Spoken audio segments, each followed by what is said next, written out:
രാജ്യത്തെ GST സ്ലാബുകൾ പുനഃക്രമീകരിക്കാൻ കേന്ദ്ര സർക്കാർ നിലവിലുള്ള 12% GST സ്ലാബ് ഒഴിവാക്കുന്നതാണ് പരിഗണിക്കുന്നത്. ഇത് നടപ്പിലായാൽ വസ്ത്രങ്ങൾ, ടൂത്ത് പേസ്റ്റ്, പാത്രങ്ങൾ തുടങ്ങി നിത്യോപയോഗ സാധനങ്ങൾക്ക് വില കുറയും.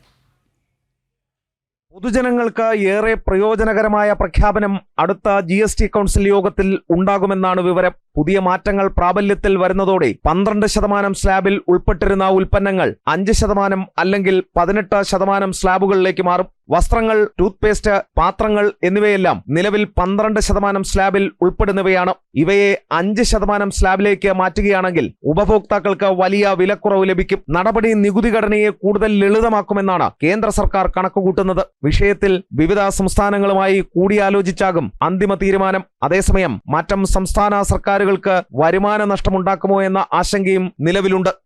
എസ് ശ്രീകാന്ത്, ജനം, ഡൽഹി.